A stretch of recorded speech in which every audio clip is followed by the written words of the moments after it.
Ladies and gentlemen, and welcome to HCS Pro Talk, your weekly Halo esports podcast, coming to you in another quarantine edition of the show, Will, from our respective humble abodes. This is episode 152 for the week of November 8th, 2020. My name is Josh, aka JK Fire. This week I'm joined by the man in the, is that a button-up t-shirt right there? Yeah, man. Will, aka I am Mr. Mayhem. Will, how are you on this Sunday afternoon? I'm doing all right. How about yourself? You know, I'm we're okay. I'm just gonna say it once. Okay. Okay. We're not a political podcast. But I said it yesterday. I'm gonna say it today. It's a great fucking day. It's a great fucking day. But that's besides the point.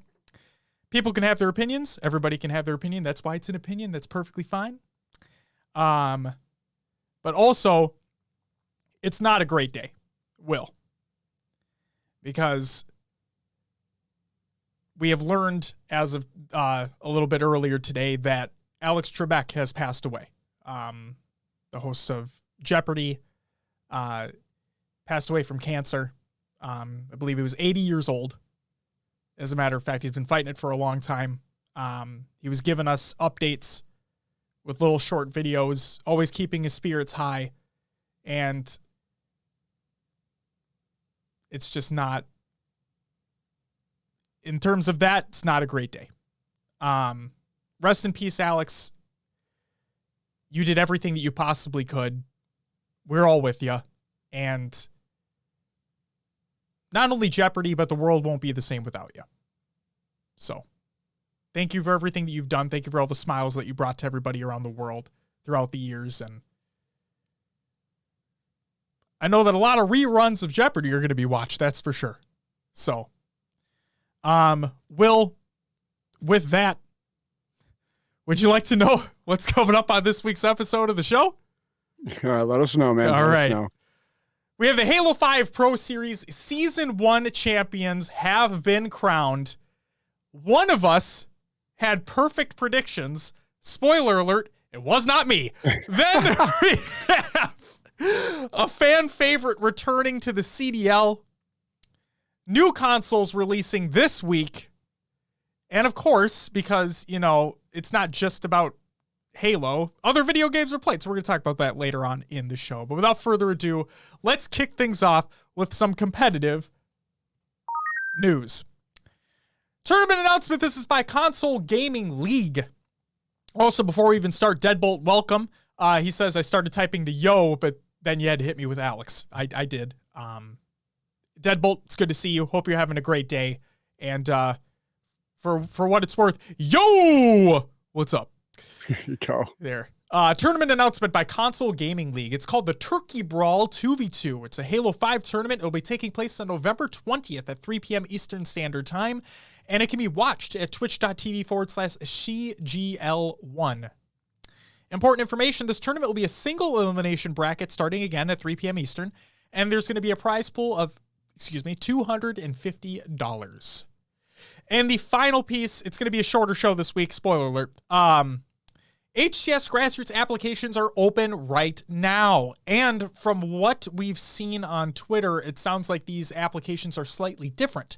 So previously, you didn't have to resend in the application once you've already completed one. But since the application is slightly modified, they recommend you fill out a new application, send it in, and maybe you'll be selected for the next wave of Grassroots partners. Here is what they said. Heads up, Halo creators, the application window for HCS Grassroots has reopened. Get your submission in before the December 11th deadline to be considered for the next wave of partnered creators. And of course, we include the link that you can sign up in the Google Doc of the show notes of the show, ! Show notes and chat. And that, believe it or not, is it for the competitive news. Will, upcoming tournaments of the week presented by NoobCombo.com. Check out NoobCombo.com for all your Halo esports and needs. Did you just like flash the shirt? I did. So, I did. okay. I was like, is that what I saw? Yo, what's up, Prof? How's it going? You guys have to apply? Thank you. You should as well. We will send in a new application. Absolutely. And yeah, fingers crossed as always, but we'll keep on trucking regardless because there's always stuff to talk about. So your upcoming tournaments of the week presented by NoobCombo.com. Sunday, November 8th, Will. That's today. For those who didn't know, today. it is. It's crazy. Time, what's this? Time keeps on Spinning. yeah. Is that what that is? Into the future. Don't DMCA me. So, SWAT Nation Challenger Series number 4 Fallout 2v2 is taking place today, and the Esports Arena Halo 5 4v4 will be taking place today as well. Check those out. And then for the rest of the week, we have Friday, November 13th, the HCS Halo 3 MCC Pro Series 4v4. It continues trucking along week after week. Top tier competitive Halo 3 MCC action. Check that out. And then on Saturday, November 14th, we have a lot. We have the HCS Halo 5 Pro Series Open Tournaments for Australia, New Zealand, EU, Latin America, and North America. And then the Blue Team Tournaments Halo 4 2v2 Snipers Tournament. It is happening. I believe they had to reschedule, so it's taking place now. Sign up if you're able to. You don't see many Halo 4 tournaments at all. We didn't sign up in that other one that took place, and I'm not going to sign up in this one either. But I mean, it's Halo 4, And Will, did you see that Snakebite tweet? Yeah, I did. So I forgot to include this in the show notes, but fuck me for forgetting this in the show notes, but. It was Halo 4's birthday, as a matter of fact. And Snakebite put out a tweet that said, happy birthday to the game. He played 2 matches, realized there wasn't a ranking system, and got the fuck out of Dodge. So yeah. So what are you gonna do? But there's that. And then on Sunday, November 15th, we have the Tourney Times Halo 5 1v1 before midnight. That is also taking place. So make sure you sign up for the tournaments if you're able to, compete if you're able to, and tune in if you're able to. That's it for your upcoming tournaments of the week, presented by NoobCombo.com.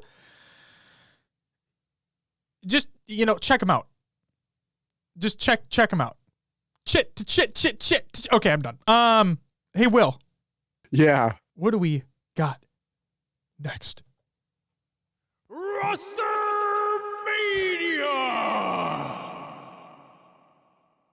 There's no Roster Mania this week. Wait, that's something. That's, yeah. So. Hey, Will. Nothing going on, man. What do you want? What do you want? What going on? I don't know. Oh, man. You know what's funny, Will? I could have waited to tell you this after we're done with the show today, but I decided against it. I'm just going to tell you now. Okay. Since I'm not using that mix amp, your audio's coming through Audacity just fine. Oh, awesome. So, you maybe less work. Sweet. Who knows? But there you go. There's a fun fact for today. Taking components away make things easier. Crazy. Who would have thought that was a fucking thing? Deadbolt says, Snakebite going full old man at Cloud on Halo 4, even wearing the dad hat while doing it. I don't blame him. Everybody knows how I feel about Halo 4.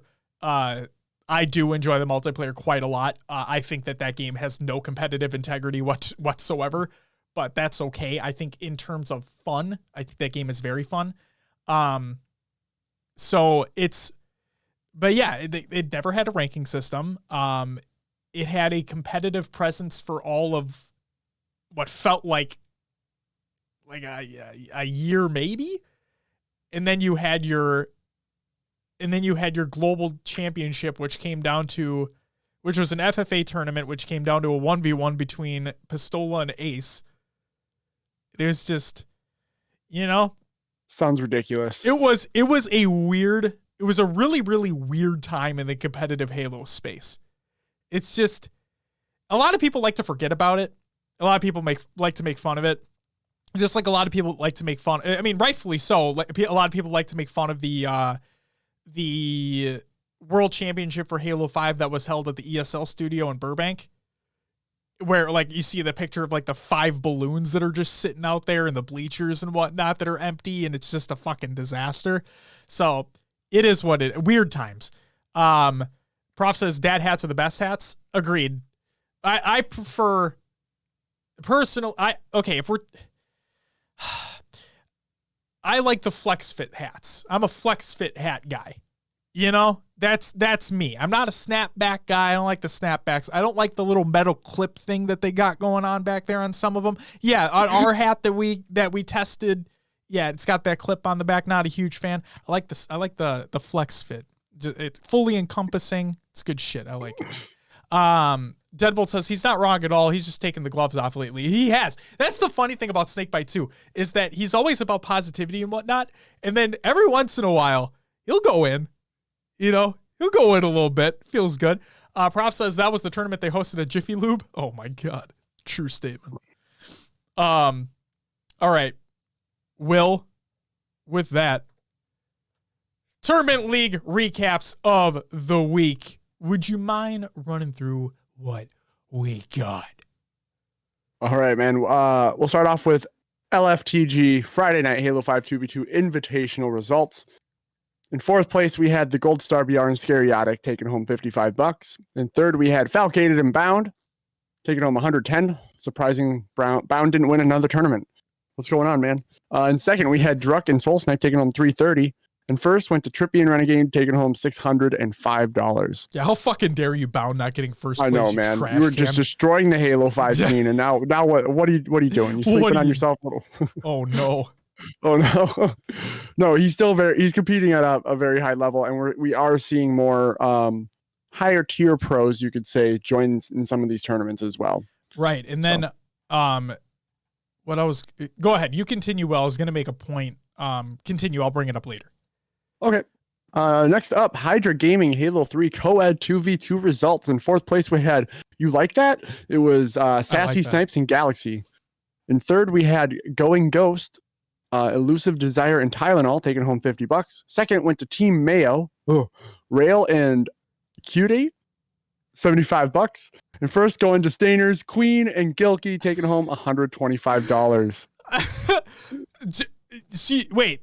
We've never had this conversation on the show, Will. We never have. Do you like Mayo or not? Because it sounds like from that reaction, you do not like Mayo. You know, it depends. It depends. On a sandwich, sure. I don't know. It just by itself, I'm like, oh. I don't like Mayo at all. I'm just not a fan. Nah, never been a fan. And then you like with us Midwesterners, you have the whole like, oh, wait, I don't know if this is just like a Midwestern thing. I just hear it around here is that, oh, Miracle Whip versus typical mayonnaise, right? Because they're not the same thing. Mm-hmm. They're not. But I just don't like either of them. So whatever. The one thing I was going to say is, so Falcon and Bound not winning that LFTG tournament, right? Mm-hmm. Winners went to Trippy and Renegade, which are phenomenal in their own right. But that second place team of Druck and Soul Snipe, they're half of KC Pioneers, which... Correct. I mean, our predictions were correct. Third spoiler alert of the episode. Our predictions were correct on where they were going to place in the Halo 5 Pro Series season championship. But goes to show you, though, getting the second in that 2v2, you know, they got the skill to pay the bills. That they do. That they do. Go ahead, Will. All right. Next tournament here is the HCS Halo 3 MCC Pro Series 4v4 results. In third, fourth, we had Goodfellas, which is Bejesus Han, Never Solo, Dog the Legend, and Obnoxious. And then whole ass team, Elamite, 100JJX, Straight Stick, and Commonly. In second place went to H3 team, Lethal, Gabriel, APG, and Gilkey, taking home $400. And then first went to Warriors, Ride Noob, Goofy, Rain, and Shayla, taking home $600. How fucking awesome is that? That H3 team finally got knocked down just a peg. Like, just a little bit. Like, that just, it feels, you know, I'm not going to say, like, you know, oh, fuck you, H3 team. No, it just feels cool that there's still that competition at the top tier. Like, there's still teams that can compete with them. There's still players that can compete with those players. Like, that's fucking, God, that's awesome. It's just, seeing Ryan Noob at the top is really cool. Like, that's, Oh, for sure. and then seeing Shaylee at the top again, after that dominant tournament with Denial at one point, the Halo Classic. Yes. Yeah, it's just so fucking cool to see. Keep it up, guys. All right. And then the last one, the big one of the weekend, just took place yesterday. Yes. HCS Halo 5 Pro Series NA Season Championship results. All right, let's go through it. 5th through 8th, Flyers, Falling Esports, Kingdom, and No Ice. We were 100% correct on those. 3rd, 4th, taking home $1,000 each, KC Pioneers and Inconceivable. We were 100% correct on one. You were 100% correct on both. 2nd place going to Cloud9, taking home $2,000. Yep. And then 1st place going to Sentinels, taking home $4,000. So you and me, we had Inconceivable and Cloud9 flipped. we did. You hit it out of the fucking park. I will not get you a trophy, but you can have a metaphorical one. So there you go. But no, so big takeaways from this. Yeah. KC Pioneers did really well, all things considered. And I think that they proved a lot of the doubters wrong. And they clearly show that they have more upside to be delivered. So I wouldn't really count them out of anything. And there's still there's a whole other season that literally starts this weekend. So Yeah. excited to see what they do there. Flyers, Falling Kingdom, and No Ice. They have a lot to prove. We knew this was, not that I'm happy that we got the prediction right. It's just, you look at the other teams included, right? And this isn't trying to sell anybody short, but you look at the other teams included and you see that these players do have more to prove. So hopefully they're able to step up, bring a little bit more competition, and we can see what happens at the next season championship. Inconceivable, Cloud9. Inconceivable were the number 1 seed, I think, coming out of pool play, if I'm not mistaken. And they played against Sentinels in a semifinal round, and Sentinels basically like mollywopped them. Yeah, it was bad. Yeah. And so it wasn't really, I mean, I could say it every single time we see them play. Sentinels are Sentinels, right? We never count them out of anything. We've predicted that they were going to win this tournament. We didn't say by how much. We didn't say what the margin was going to be. We just said that they were going to win it because they're Sentinels, and they're probably going to win it. They did just that. But Inconceivable, I feel, didn't play to their strengths, and they made some bad decisions, which made it so Sentinels won. Deadbolt says, I wish everyone was playing this with their infinite teams and taking it seriously. Was definitely not as hyped on it as I normally would have been.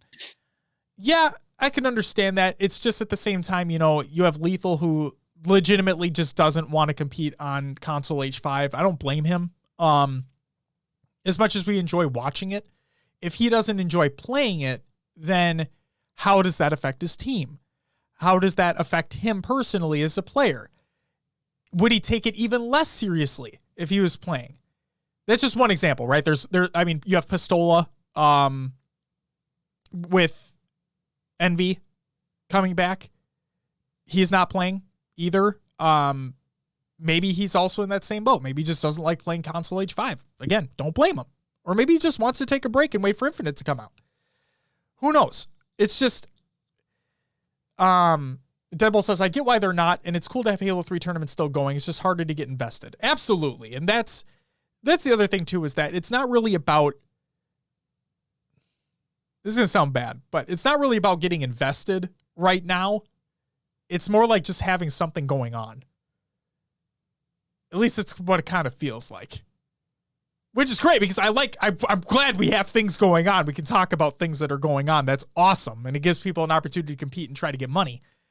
But yeah, it doesn't have, like you're saying, Deadbolt, it doesn't have that same kind of like oh, fuck yeah type of feeling to it. But well, we're also in a time of, COVID where we're doing shows from home and people are not in person at arenas. True. There's not $50,000, $100,000 prize pools behind this right now. It is kind of a waiting period for Infinite because technically, 2 days we were supposed to have Infinite in our hands? 2 fucking days, man. 2 days? 2 Feels days. bad, man. Feels bad. Don't bring it up. I'm sorry. I have to, man. I have to. Damn it. It hurts me just as much as it hurts you. I know. Oh my God, I know. man. Fuck. But God, it is what it is at this point. And this is something, at least they're doing something rather than just saying, oh, no HCS, no, Infinite's not out. We're not doing anything for HCS. Like Halo would just be completely gone away. Right. There would be nothing out there. So Agreed. it is. I do understand that it's hard to get invested in this because you've been invested in Halo 5 for what, 5 years now? It's been out fully now. Yeah. It had its 5th birthday. What, last show or 2 shows ago? Yeah, something like that. Yeah. So, I don't know. I don't know how many people stick around for a 5-year game. It's kind of weird. Like if you think about it in terms of like, it's crazy they still are. Okay, yeah. Okay. Let's put things into context here because I don't want people coming at you like being like, oh, fucking, Counter-Strike and League of Legends and Dota. Sure. They're different. Just to put that argument away so people don't come at it. It's like they're different circumstances, right? Yeah. They're not anywhere in the same realm. Halo 5 doesn't have much support anymore. No. Where League of Legends, Counter-Strike, I don't know what they have, but there's still tournaments for those like big money tournaments. Like Halo 5 doesn't have that. Right. No, I get it. Like there's a lot of games out there that do hold on, but like in terms of FPSs, I guess like there's maybe I'm just stuck in the world of there's a new COD every year and that it just keeps evolving. I don't think you're stuck in it at all. Yeah, and Halo just feels like the turn cycle is just, it's weird to me. It's weird. It is. Anyway. And we don't know the inside stories either, right? Like we don't know what happened after Halo World Championship 2018. Like we don't know what their discussions were on how they're going to support it or not support it, right? Where resources were going to be diverted. Are they full hands on deck for Halo Infinite and making sure that comes out on time? And then COVID hits and it's like, well, fuck, what are we going to do now? It's like I was talking about, like I'm not trying to be a negative Nancy or anything like that. I'm not trying to throw shade or anything like that. It's just a lot of circumstances happened. A lot of things out of their control happened. And like Will said, we were supposed to have Infinite in 2 days. And it appears as though that the picture that they are painting is that COVID was the really big thing that maybe wasn't the only problem, but was the thing that set him over the edge. Sure. That really made it so this game cannot come out in 2 days. But then all like the Jason Schreiers and everybody that's coming out and being like, no, it's worse. It's worse than that. And we just don't know. So all we can hope for is that when Infinite comes out, that the HCS team has a concrete plan in place. And I've given so much shit to Tashi, right? Like a lot of people have given a lot of shit to Tashi. But the fact of the matter is he is part of a team. And from the sounds of it, that team is going to have a plan in place. What that plan is, who the fuck knows? We still need to see it.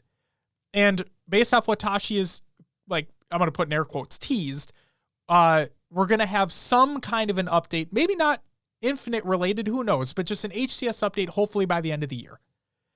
So, benefit of the doubt here, COVID happened. We don't know what Infinite esports is going to be like. We don't know what Infinite's going to be like multiplayer-wise at all. So they have teams in place. They have people working on it all the fucking time. They're working their asses off. And we can only hope for a great product in the end. We're just going to have to, as our show always says, we're going to have to wait and see. Yeah. Will. Yes, sir. Sentinels Inconceivable. That semifinal match, I want to quickly go over before we get to like the final here. So, Okay. And actually, we can quickly talk about that KC Cloud9 matchup too, because that was a lot closer. Yes. So the first game of this Sentinels Inconceivable matchup was Truth CTF, and this is what kind of blew me away. Inconceivable came out fucking hot, and they were up 2-0. What felt like immediately off the start of that game. And I'm thinking to myself, oh man, what the fuck is this? Isn't what we typically see with the Sentinels roster, right? We don't typically see this with this CLG Optic Talks. So when they're down 0-2, then you have that mental switch of, no, this is what a Sentinels caliber roster can do.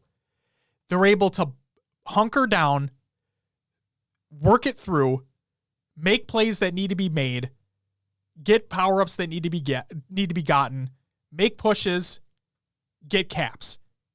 And they eked out the win 3-2, if I'm not mistaken, in that game.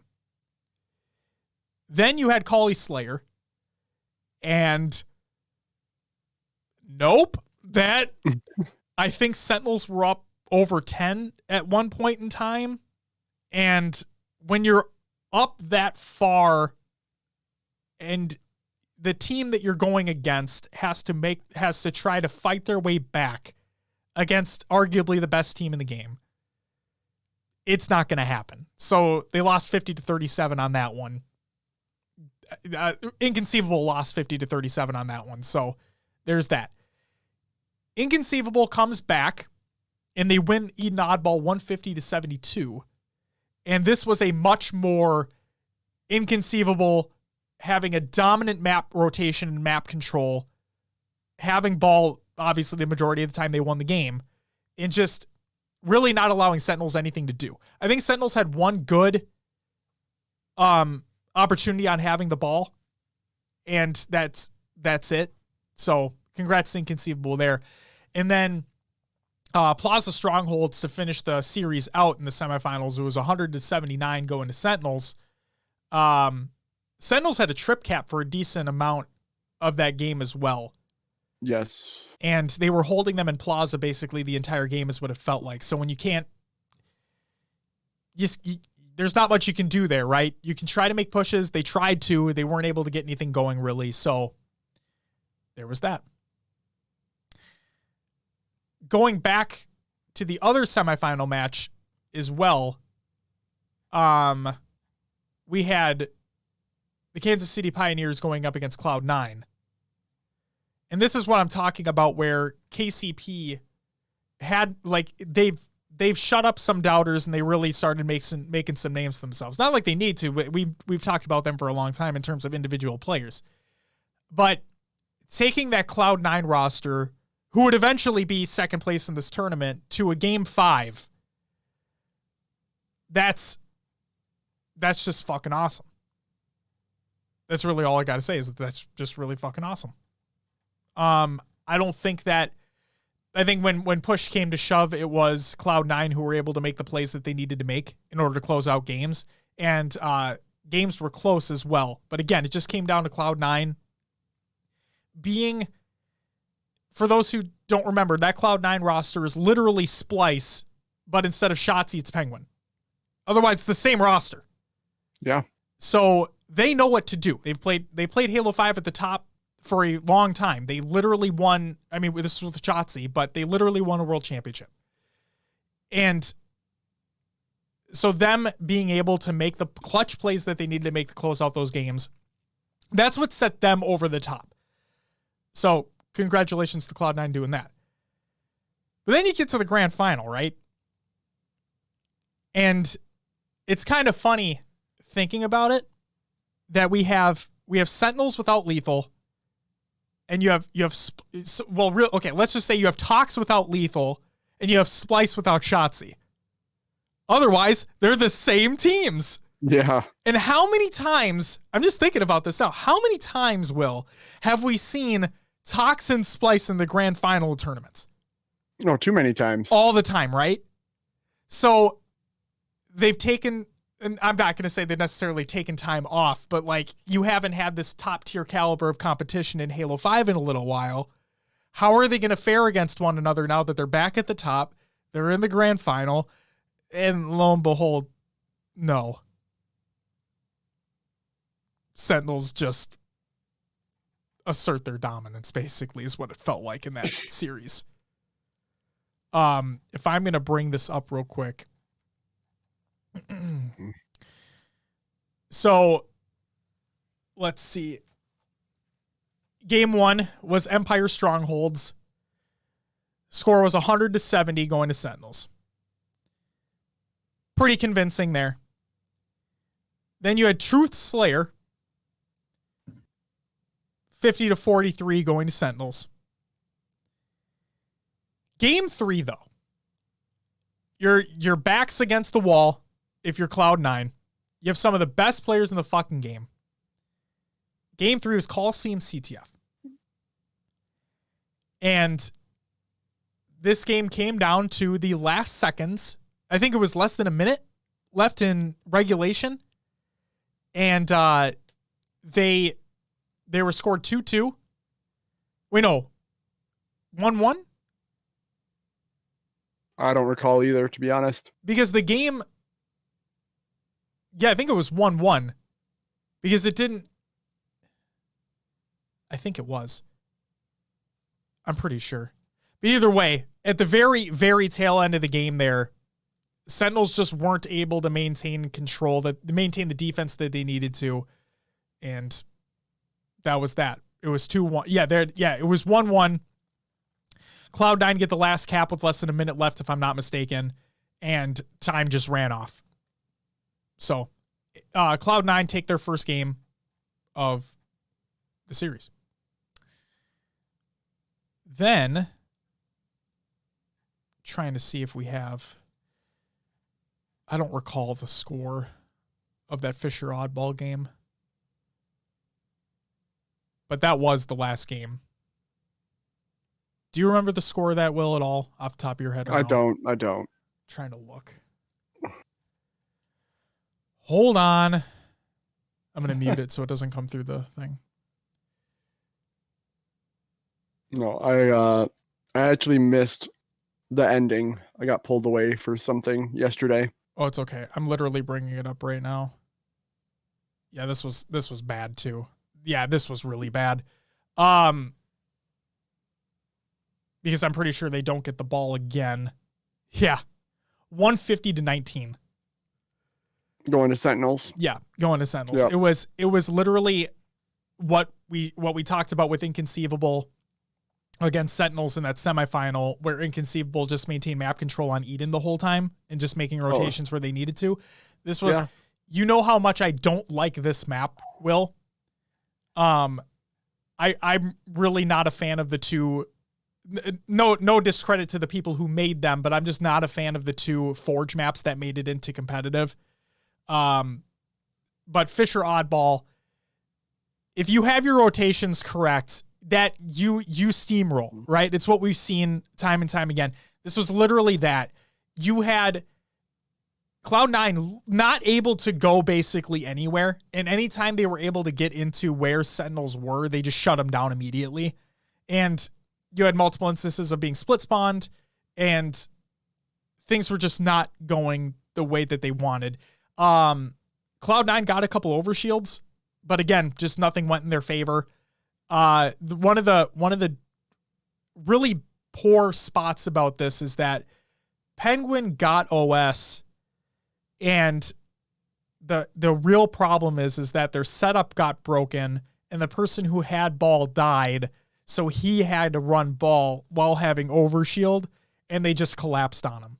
And so it just didn't work out for that team whatsoever. And Sentinels just making rotations when they needed to, winning 150-19, and it was over. It was just game over.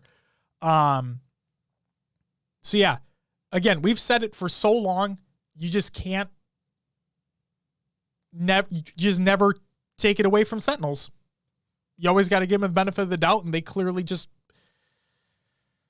they brought it home.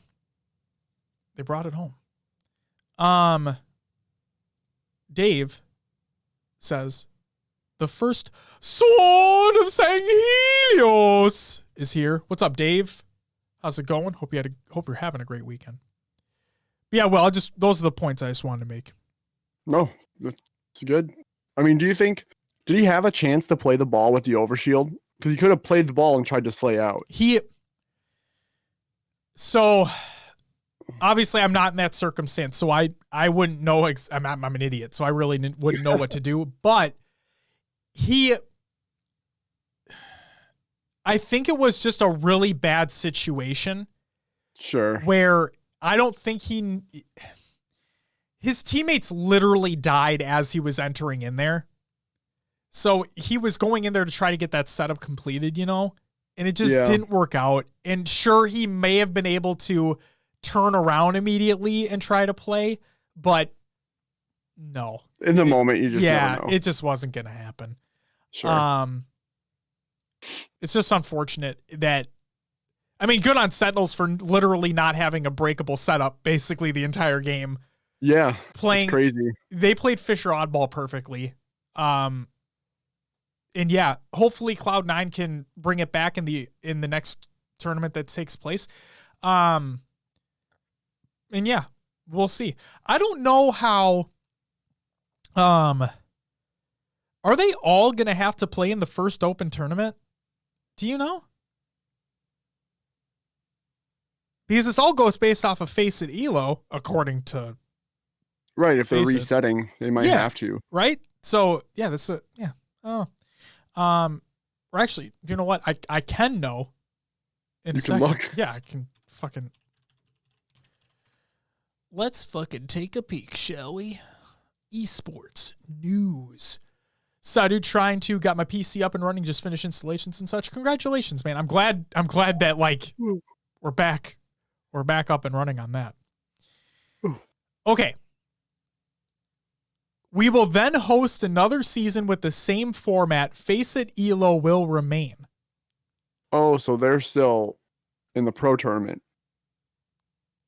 Well, that'd be kind of fucked then, wouldn't it? Then basically you just have the same 8 teams. What? Well, you're going to have the probably the 5th through 8th teams will drop back down into open. I would hope so. And then the top 4 from open will move up. Sure. We'll just have to wait and see. Not really descriptive in the post. So, who knows? But yeah. Sweet. All right. Do you think a team comes back and challenges Sentinels in the next season? Oh man, put me on the spot. I did. At this point, I'm going to say no. Okay. I'm going to say no at this point. It's a valid answer. It legitimately is a valid answer. They won so convincingly in their semifinal and grand final match that unless a team really puts in practice and shit, I don't see it. And unless Sentinels just fucking drop off a cliff, I don't see it happening either. So again, we'll just have to wait and see. Will, sure. Are you ready for some regular news? Halo Infinite sounds behind the scenes by Halo. Go check it out. It's the video's in the tweet. It's also on YouTube, but here's what the tweet says. Get a first look, courtesy of the 343 Industries audio team, at some of the hard work put into bringing Halo Infinite's next generation of weaponry to life. From firing ranges to broken down buildings, the team left no stone unturned in their journey. Next news story, I could put this in the shout-outs, but I wanted to put it here. Happy birthday to Halopedia. This is by Halopedia on Twitter, and I quote, on this day, not today, actually, but 16 years ago, Halopedia was founded. 16 fucking years ago. Holy shit. Since then, we've grown from a humble clan site into a wiki hosting over 13,000 articles and 33,000 images. We'd like to give a huge thank you to everyone who's ever contributed and to all those who read and support the wiki. Congratulations, guys. It's fucking sick. 16 years. That's Holy crazy. goddamn. Wow. Then we have the MCC development and flighting updates. This is by Postums. He's back from vacation, and I'm sorry, Postums, but I'm not going to read the update because it's literally just like hey, the Halo 4 flight happened. Hey, file share stuff. That's it. Fair enough. And then the final news story that we have, the Halo 3 Forge the Fight contest results. This is by Forge Hub. And I quote, "The Halo 3 Forge the Fight contest has officially come to an end, and what a tough decision it was to pick the top 5 maps. From the testing lobbies to the final judging lobbies with our guest judges of Unishek, Blazinated. This contest is one of the largest we've had in recent years with over 142 submissions. So from everyone on the Forge Hub team, we would like to thank you all for coming out in full force to compete in this contest. There were so many amazing submissions from all those who submitted. We're happy to announce the final placings from 3rd to 1st place, as well as the 2 runner-ups as honorable mentions that made the final call on placing a very tough decision for each judge." Hi. It's okay. Oh, my kid just came running into the room. I guess I have the door open, so that was fucking funny. She just woke up from her nap. Okay. First up, the runner-ups is honorable mentions. Honorable mentions include Basilisk by D-Door, won a Forge Hub t-shirt from Forge Hub, and Traumatica by Danger Tanner. Again, winning a Forge Hub t-shirt from Forge Hub. And the winners are, in 3rd place, we had Main Stage by Sam Malone XBL, winning $300 and a Forge Hub t-shirt from Forge Hub and a 12-month Xbox Game Pass Ultimate Code. Then we have in 2nd place, Gauntlet by Sir Veza and the Grim Dealer, winning $700, a t-shirt, and 12-month of Xbox Game Pass Ultimate. And in 1st place, Carnival by D-Door. So winning an honorable mention and 1st place. $1,000, a t-shirt, and 12 months of Xbox Game Pass Ultimate. Congratulations to everyone that competed. That's fucking rad. And that's it for the regular news. It's time for COD Another Games Watch. Will? Yes, sir. We got some good shit this week. This is a long article. This or at least the is. second one is. Yes. Wow. Yes, indeed. I wanted to include the whole thing because the show's short anyway. So, All right. announcing a new Los Angeles team for the competitive Call of Duty League in 2021. This is by 100 Thieves. And they put out a little hype video that brings the hype, Will. That they are going to be called the LA Thieves. And here is an article on that. Nade shot on getting back into Call of Duty with the Los Angeles Thieves. This is by Andrew Webster of The Verge. Matthew Nade Shot Haig made his name in Call of Duty. He started his career as a professional player before shifting to becoming a YouTube star and eventually co-owner of gaming lifestyle brand 100 Thieves. But when the new Call of Duty League launched earlier this year, 100 Thieves didn't field a team, despite much success in the now defunct CWL. In a heartfelt video posted last year, Haig cited the high costs associated with the franchise league as one reason, but that's going to change in 2021. The CDL's latest team is the Los Angeles Thieves. Quote, "For the last year, we've just felt a gap or a hole at the core of our community," end quote. Haig tells The Verge. Quote, "It didn't feel right after winning 2 major championships to not be a part of Call of Duty in some way. We had to get back. The opportunity was right. LA is the market we want to be in," end quote. Haig gives a few reasons for the change of heart. To start, there's the 100 Thieves name. While it's not clear what the issue was originally, Haig says that the league is now, quote, "a little more laid back," end quote, when it comes to team branding. Quote, "That was definitely a big hurdle for us when we found that we couldn't associate our potential franchise spot with 100 Thieves," end quote, he says.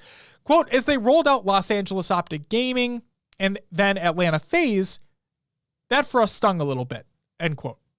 He also cites the increased prominence of Call of Duty as a game, thanks in large part to the breakout success of the Battle Royale spin-off Warzone. In the mobile iteration, and the franchise is arguably more popular than it's ever been, with the latest entry, Black Ops Cold War, due to launch next week alongside next-gen consoles. 2020 has been rough in esports in general, but the CDL has impacted more than most. One of the league's key selling points is an NBA-like structure, with teams based in cities across the world hosting matches in front of hometown fans. The league started well on opening weekend in Minnesota, but eventually was forced to shift to an online format after a few hiccups. After a few hiccups, it ended surprisingly well. Activision says the championship between Dallas and Atlanta was the most watched match in Call of Duty history. Quote, I was just a really big fan of how they turned a really unique situation into a great situation, end quote, says Haig.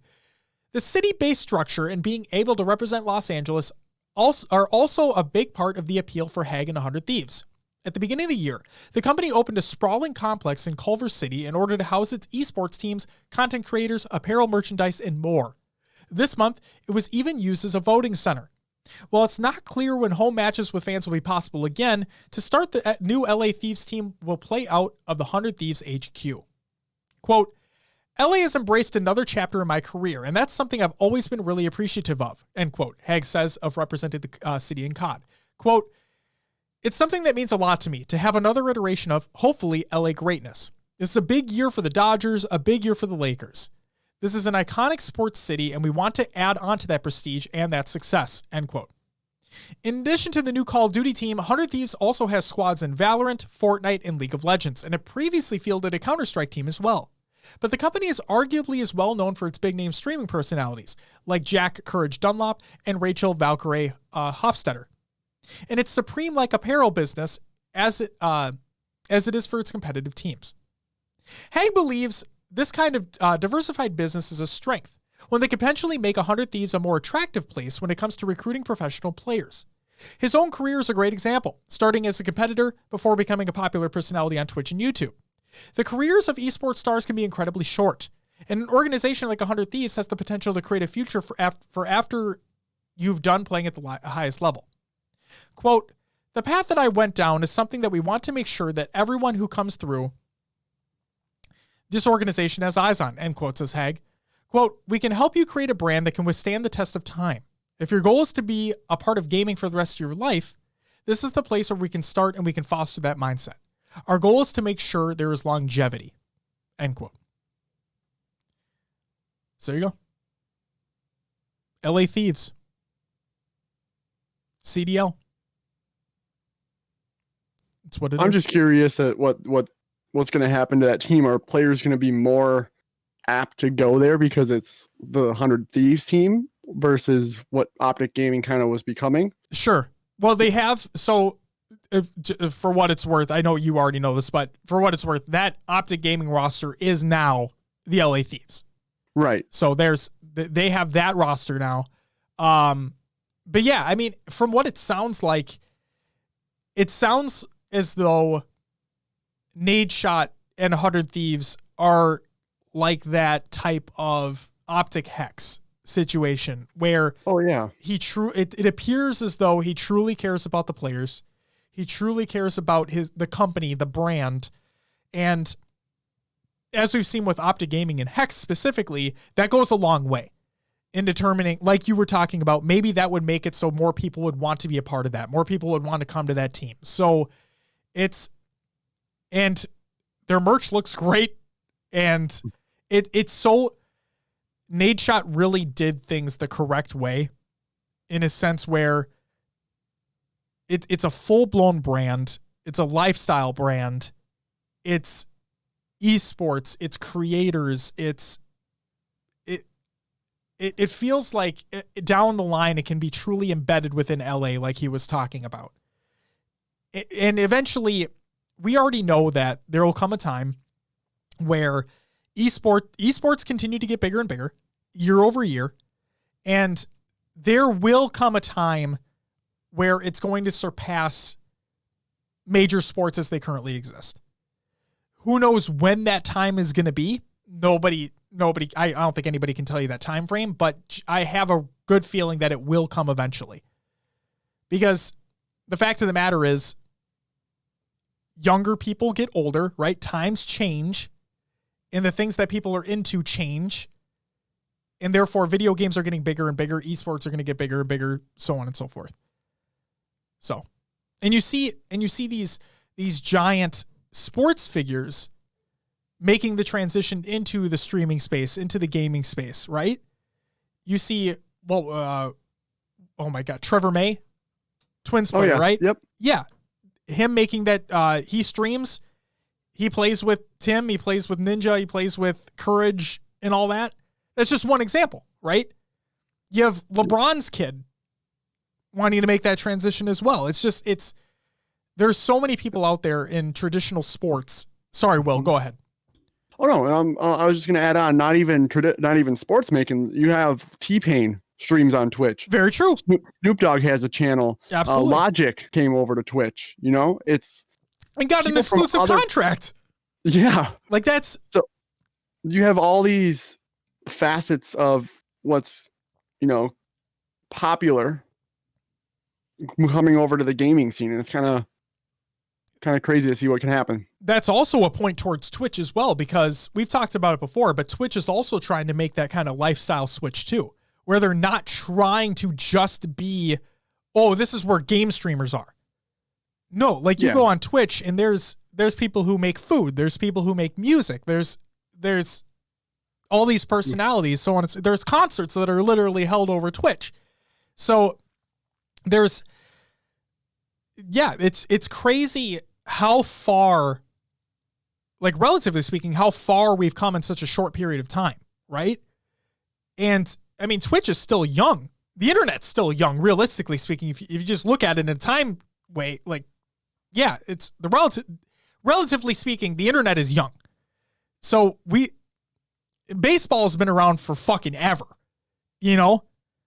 So if you just look at it like that, the upside for esports, the upside for Twitch, the upside for this content creative space is massive, and it's only getting bigger. I'm just excited to see where it goes in the years down the line. I mean, I'm not excited for the advertisements continually being pushed down my throat, because that's what it is as of right now. But well, that's how they make their money. Absolutely, absolutely. Like you look at baseball and football and traditional sports, they're making money through licensing deals on TV. Yep. Twitch is a free to use platform. They gotta, make that money. They gotta make the money somehow. Make the money. Anything else you want to add in terms of LA Thieves before we move on? Nah, I'm good. All right. I'm excited though. What I'm really excited for is to see what their merch looks like, because that logo looks really good and the black and red looks really good. So like, their home and away jerseys are going to be fucking incredible. I can already just throw that out there. Maybe that'll be my next Call of Duty purchase this year. There it is. I already have a shit ton of rocker gear. Yeah. And we have a good team hopefully a good team this year. So we'll see. All right. The next announcement here. Happy N7 Day. This is by Casey Hudson of BioWare. So the reason why I include this is because this was a long rumored thing that finally got officially announced. It is real. It is coming. Let's get into it. It's tough keeping a big secret, and we really struggled to keep this one a surprise. But now it's official. Today, we announced the Mass Effect Legendary Edition. We've heard for years your request for a Mass Effect remaster, so we're super happy to finally reveal that we've been working on a remastered edition of the Mass Effect trilogy. For many months now, our team at BioWare has been hard at work updating the textures, shaders, models, effects, and technical features of 3 enormous games. Our goal is to not remake or reimagine the original games, but to modernize the experience so that fans and new players can experience the original work in its best possible form. It's been amazing to see the adventures of Commander Shepard take on a new life in super sharp resolution, faster frame rates, and beautiful visual enhancements. As game developers, we always hope that our games will transcend their original platforms. Having the opportunity to remaster the trilogy means that the fruits of a decade of our work will live on, and will be experienced better and clearer than ever before.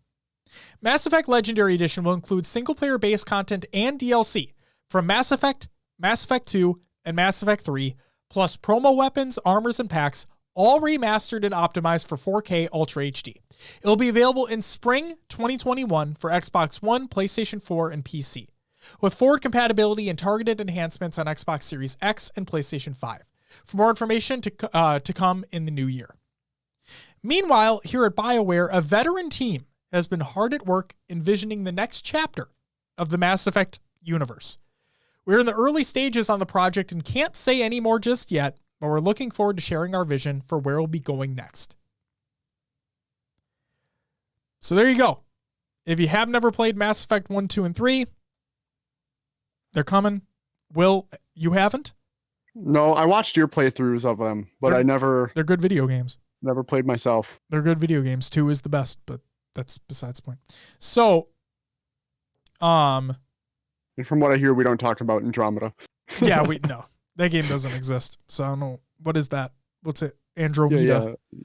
But yeah, this is really cool. Again, this like Casey states in the statement, it's for years people have been asking for this. But yeah, spring. I might check it out. We'll see. I mean, we can play it on PC. Who knows what the enhancements are going to be there? But yeah, the thing that they are not including based off this press release is that multiplayer of Mass Effect 3 sounds like it will not be in this at all, which is fine. I mean, realistically, it was kind of a tacked on experience to, okay. Spoiler alert for everybody listening for Mass Effect 3. Spoiler alert. Actually, hold on. Mass Effect multiplayer. Give me a second. Was it just in 3? And Andromeda, I think. I'm pretty sure. Yeah. So, if I'm not mistaken, and again, spoiler alert, if I'm not mistaken, in Mass Effect 3, you were able to get like resources that you can use in the main solo campaign. Like that was one of the perks of playing multiplayer, I think. But it didn't really, it doesn't fucking matter. So, yeah. No multiplayer, sorry, folks. The last Cotton of the Games Watch piece that we have is Star Stuff announcement. This is by Sims, Pixel Flare, and Mulgan. Dave says, yeah, you also got things toward the final mission counter. Yeah, that's it. But so you're going to have to probably do a little bit more grinding without it, or maybe they'll tweak it. Who the fuck knows? But there's that. Star Stuff announcement. Okay, so I can finally talk about this. I'm very proud. This is Sims, by the way. I'm very proud to finally announce that Pixel Flare, Mulgan, and myself have been working on a project in the back that we like to call Star Stuff. Star Stuff is a creator merchandising service that aims to make bringing a product to life simple from the very start to finish. We create personalized designs and unique branding for creators to connect with their audience and take them to market. Create, display, deliver. Star Stuff takes on all the responsibility of making merchandising easy with an exceptional level of before and after care. From print to package, from design to doorstep, we aim to change the way merchandise is done for the creator industry. With some of the most amazing designs I've seen for merchandising, we aim to deliver a quality product, quality print, coupled with a fair price and quick track delivery service. We also tailor-make the storefronts to suit the creator's brand, helping further connect audiences. It's been a wild ride, but we are live. Thanks for everyone who's picked up some gear thus far, and a special thanks for Hidden Xperia, Ubernick, and the Act Man for allowing us to bring their products to life on a dream and an idea. Check it out. And yeah, it's fucking cool. Okay. I will definitely have to take a look at that. Absolutely. And that's it for COD and Other Games Watch. Which means it's time for Will's Adventures with an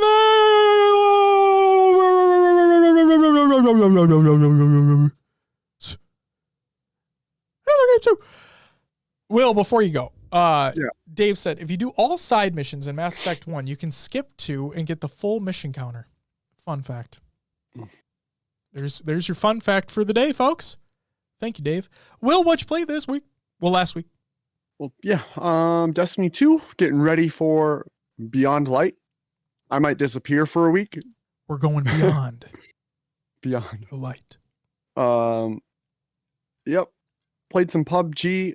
Got a squad win where I technically died, but my squad won. So a win's a win.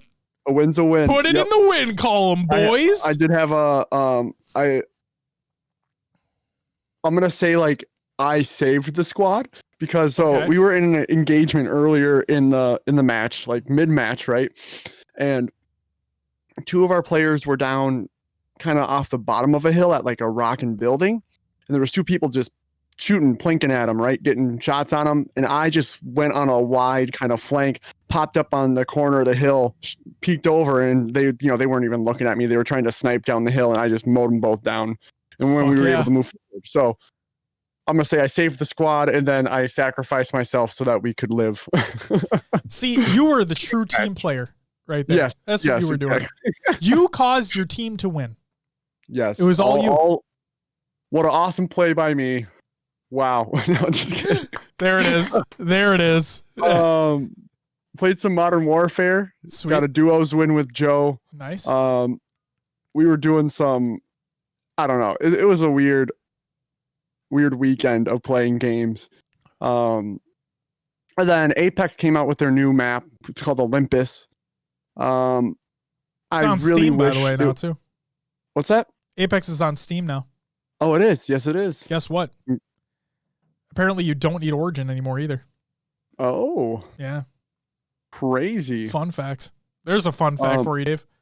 The new map is really cool. They actually have drivable vehicles now. That's what I heard. Which is kind of crazy. Yeah. But honestly, the game is full of sweats. Like it's kind of like what Fortnite became, where you can't get in. Like I'm trying to see a new map, enjoy it, and it's difficult. It's too different. Sure. I don't know what it is. It's annoying. Can't enjoy the game. Yeah. You got to be like freaking in go mode, and you have to be cracked movement and fucking just on. Gotta get cracked, bro. Gotta get just focused. Pop the body and mind. Yeah, exactly. Like that's what it feels like. Is every game is like freaking Worlds, or whatever. Don't take drugs unless they're prescribed to you. I just need to make sure I make that statement. Yeah. Jesus Christ. Yes. But yeah, it feels like every game is like Worlds or like, the championship series where everyone's just, I don't want to deal with that. I want to try to enjoy a game and it's screw it. So makes sense. Checked out the new map, but other than that, probably not going back to Apex. Okay. I think that's all I played this week. Big thing for next week, Destiny 2. Can't wait. I can't wait. Pre-orders in. Just sitting here twiddling my thumbs. I'm excited, man. I'm excited. Tuesday. 2 days. Tuesday. Yeah, fuck you, Halo's potential release date. Destiny 2 is taking the spotlight now. Got Beyond Light, baby. Yep. Bungie can get a game out on time. Oh. I mean, technically, Beyond Light got delayed as well. So. It did. So damn it. It's okay. What are you gonna do?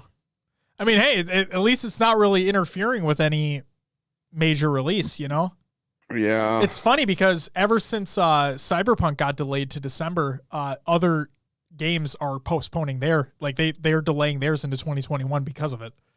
So yeah, it's kind of we saw the domino effect with it where they can delay a game this big, maybe we can do it too. Well, they don't want to compete with it because they don't want to lose out on sales. Oh, yes. And I mean, that too. Cyberpunk, regardless of whether or not there's too much hype that's tied to the game, which there very well could be, the fact that people are very excited to play that game's going to sell like unbelievable amounts. Yep. So other, not necessarily smaller games, but just games in other genres and whatnot, they just don't want to fucking compete with it. So they're like, hey, yeah, you have December. Go ahead. It's all you, bro.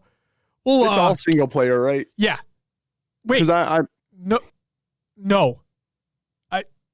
Multiplayer is coming at a later time. I'm pretty sure there will be multiplayer in 2077, but it's coming at a later time. I'm contemplating because I was not able to get one of the new GPUs. If I do just get it for the Xbox. Sure. And play it that way. Hold on. I'm on their website.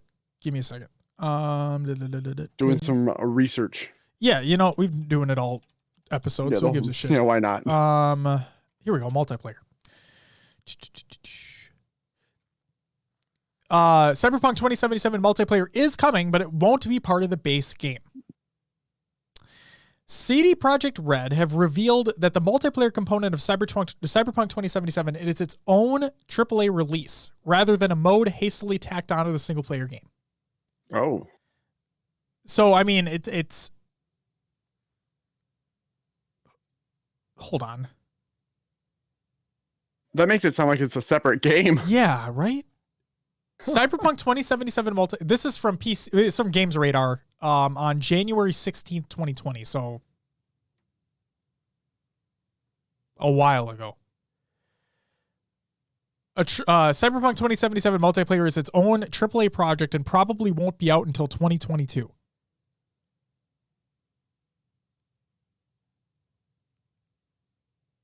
Hold on.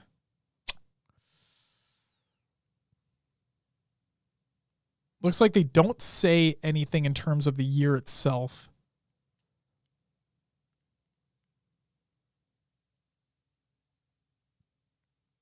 Currently, we are working on Cyberpunk, and the multiplayer is the next big game.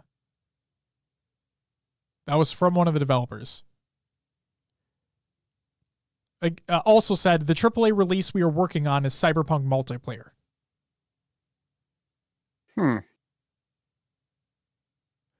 Oh, never mind. He does say, we are trying to be as clear as possible in this regard. The date we're releasing Cyberpunk multiplayer, I mean, that's a code name for it, will probably move out of 2021. That was from the developer. So A, it might not even be called that. B, it's more than likely not coming out in the next year. And C, it sounds like it is its own separate release, like you said. All right. Wow. There we go. That's crazy. I don't know how true that is now, because I didn't look up specifically like recently, but that's insane. Wow. Jeez Louise. But yeah, Will, in terms of new GPUs, I wouldn't imagine for another couple months that they get restocked like you can actually buy. Right. It's been crazy how fast they're going. It's been a bitch, to say the least. So I mean, do I wait to get Cyberpunk until I get a GPU, or do I just Series Exit? Because Series Exit, I like that. You know what? I caved on two things, as a matter of fact. Okay. I caved on AC Valhalla, and I caved on Dirt 5, both for Series X. Yeah, and that's the thing, like single player games and that, like I can controller, sit back, chill. And don't have to be like up in the PC, you know what I mean? Well, that's so another thing too. Dave says, which GPU are you looking for? A 3080. Yes. The big thing for me is, so I have that TV in the living room, right? Yep. I have a 1070 currently in that living room PC. I can game at 1080p, 1440p, depending upon settings, at 60 FPS. And since it's so this isn't meant to flex, I'm literally just going to explain. So I have an LG OLED in the living room downstairs that has FreeSync capability. The 10 series GPUs of NVIDIA cards do not LG does not support those in terms of FreeSync. I would need a 20 series card or greater to enable FreeSync up to 120 FPS on that TV. The new consoles do allow that via HDMI 2.1. Okay? AC Valhalla will run. Now, I don't know what their settings comparable to PC are, but regardless, they have stated any card, Dave. It doesn't matter what 3080, any of them. Yeah, I'm looking for any. Yeah, same thing. Yeah, no, I'm sorry. I'm speaking on behalf of you. I apologize. I shouldn't do that. Yeah. But they've stated that AC Valhalla will run at 4K 60 on the X. Like, I can't do that with my 1070. And I'm not going to lug this fucker out there to play a game. No, I'm not going to do that. And Dirt 5 will run at 4K 120 on the X. Now, again, I don't know what the comparable settings are on PC. Like, I'm guaranteed we're not talking about, I'm playing AC Valhalla 4K max settings at 60 FPS on a Series X. You know, that's not, I'm guaranteed that's not what this is. But the fact that I'm able to do 4K 60 on a fucking console that costs the same amount of money as a 3070, which is $500, which can run games at 4K 60. It's the same price. That's nuts. That is nuts. And I would be fine with a 3070 in that computer out there. That's what I'm trying to go for. But the fact that for the same price, you can get a console that is able to play it at that, and you have FreeSync capability, that's, to me, you're right. Single player experiences, to me, that was the no-brainer. And I'm not going to play Dirt multiplayer. So that's, to me, that was the no-brainer, right? But with Halo, excuse me, Cyberpunk, I hope to have a 3070 or something by then because I want to play that in the living room. Yeah. But yeah. no, it sucks that these graphics cards are really hard to come by. It's an unfortunate circumstance because you and I could greatly benefit from them. Oh yeah. And fuck. It is what it is at this point, but it it sucks. It is. Someone told me they are ramping up production. Sure. So maybe hopefully for those who signed up through the EVGA site for the notification, hopefully that train is moving a little faster. But yep, I've yet to get an email in regards to any of those, but it's okay. Yeah, they're still from the last I saw, they're still going through September registrations. Yep. That wouldn't surprise me at all. So and then also you have AMD announced their graphics cards as well, yes. which are meant to directly compete with the 3080s, the 3070s, and the 3090s of the world. And their prices range obviously, but they also look incredibly powerful. They also have ray tracing technology included. So it's variable rate it's variable rate shading, if I'm not mistaken. It's RTX is NVIDIA's implementation of that. So AMD will have their own implementation of that as well. But yeah, those will be releasing soon. And I'm guaranteed pre-orders for those are going to go incredible. Stock is going to sell it immediately on those as well, just like their CPUs that just came out over the last week. Yeah. So. Oh, PC ownership, man. Right? it is amazing and incredibly frustrating at the same time. Yes. Like I literally, dude, this is another thing that boggles my mind, right? So the Series X and the PlayStation 5's reviews, they came out over the week.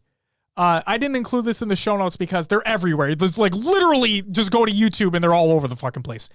But reviews for the Xbox Series X, the Xbox Series S, and the PlayStation 5 released just over the last week. And the consensus is that the SSDs are incredibly fast. Quick resume is incredible. And they're fucking dead silent. Ooh. So here's my thing. The PC that's in the studio, I've made it to be dead silent. But that took time, money, resources. Yes, I had to get a specific case. I had to tune my fans properly. I had to dumb down the GPU power. Now, by dumb down, I mean I undervolted slightly, so I have the same performance because I play at 1440p in this room. So I have the same performance. I'm not missing out on FPS or anything like that. Temperatures stay down, fan noise stays down, right? The computer's I can't hear it. You can't hear it with headphones off. The computer in the living room out there, I don't have the soundproofing case. I do have nicer fans in there. I switched those out because also NZXT, your fans fucking blow, like not in a good way. They're bad. They are straight up trash. Don't buy NZXT fans and if you get an NZXT case, replace the fans immediately. I can't stand them. Do you remember how long I've had my case? A couple of years now at this point, right? Yeah, it feels like it's been a few years, like maybe 2017, 2018. Yeah. My fans, maybe a year to year and a half into having this case, started rattling. I remember you had to tap the top of the case. Yeah, if I tapped the fan, it would stop rattling. But it's been a thing, and it's still a thing. It's kind of crazy. Hey, yeah. Tell me, why the fuck didn't I even think about this before? Let me know what dimension of fan your case supports. Because okay. I have a bunch of extra Noctua fans literally collecting dust. But yeah, I will gladly switch them out in your PC for you because they are phenomenal. I would never not use Noctua fans. Yeah, Dave, it's not like it's a lazy thing. The fans work. I just, a little tap on my case when it fires up and I'm good to go. Like it doesn't bother.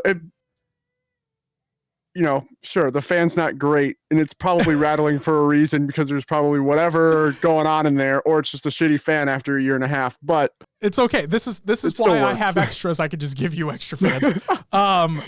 But no, the thing the point I was making is that there like you said, Will, there's a lot more. There's a lot more that goes into sound dampening, soundproofing. Yeah. Well, you're fan tuning.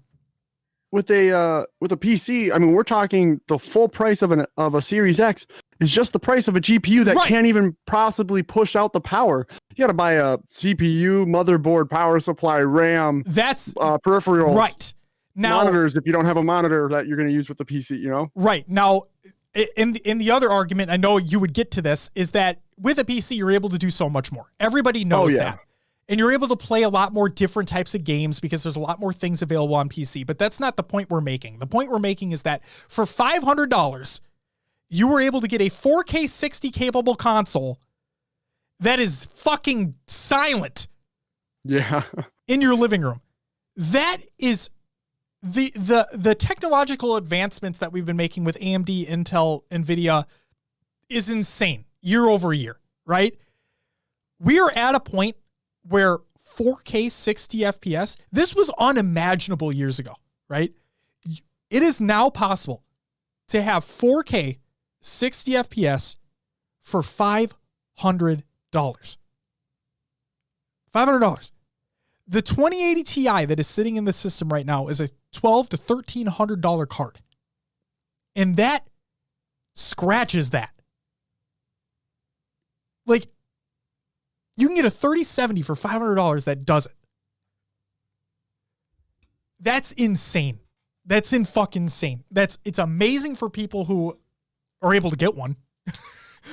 And eventually we're going to get one. It's just, wow, that is incredible. So I caved and got Valhalla and Dirt 5 on the Series X because I don't have, unless I bring this computer out in the living room, I don't have something else remarkably close that can hit that.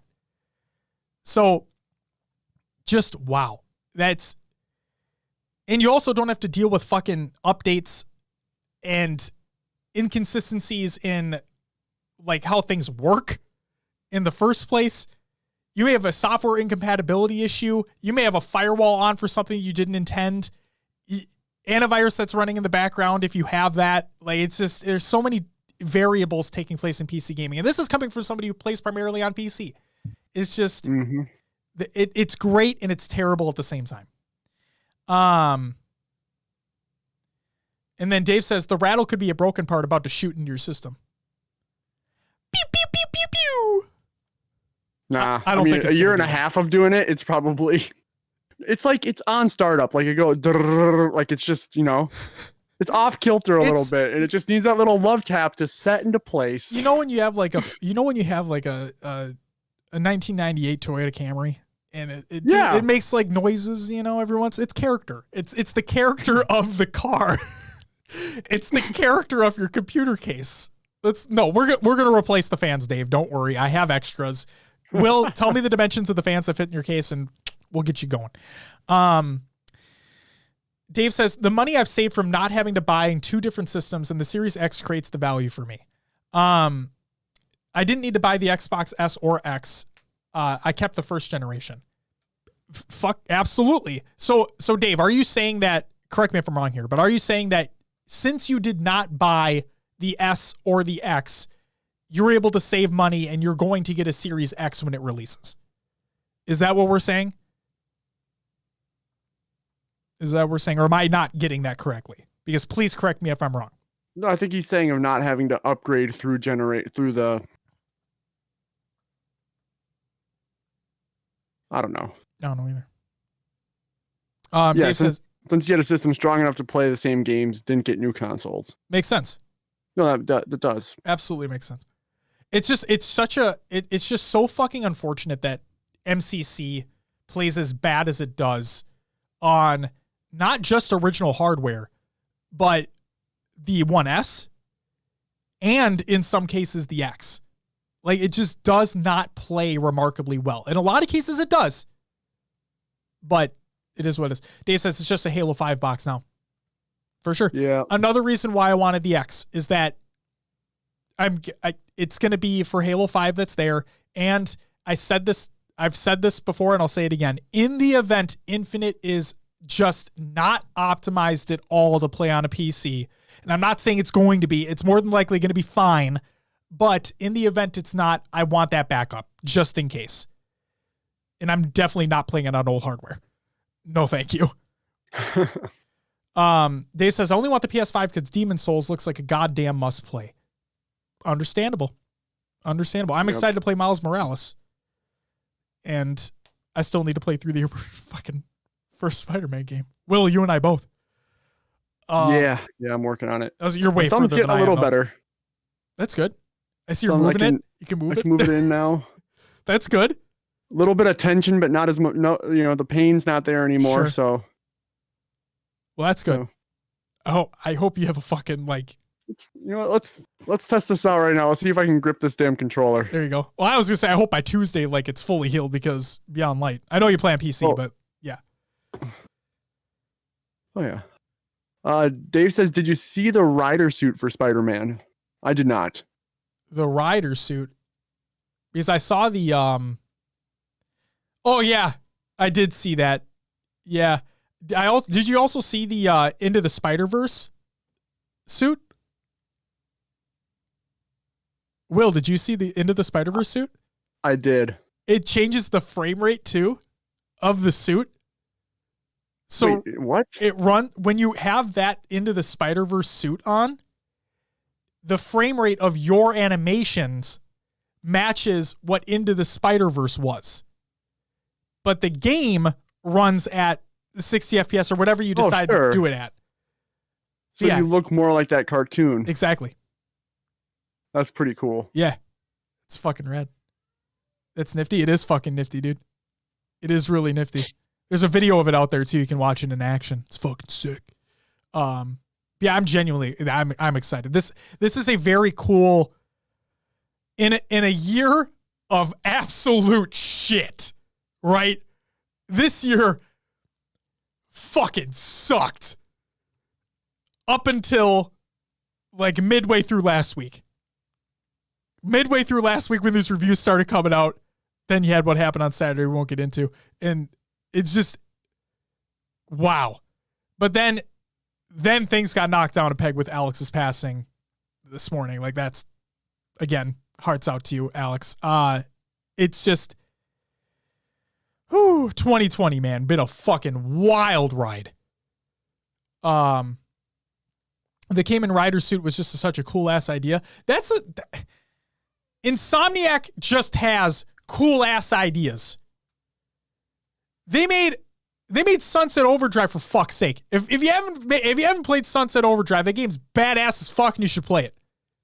Also, Ratchet and Clank, hello.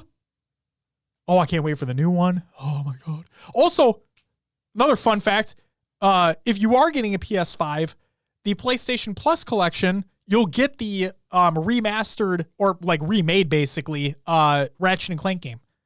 So that's included there if you have not even played that. So check it out. Will. Yeah. I played 4 games. Back on topic. We went on a while there. Holy shit. Topic. Well, I mean, hey, it's a fucking awesome time to be. You hear the PR speech everywhere. It's a great time to be a gamer. It legitimately really fucking is. It really is.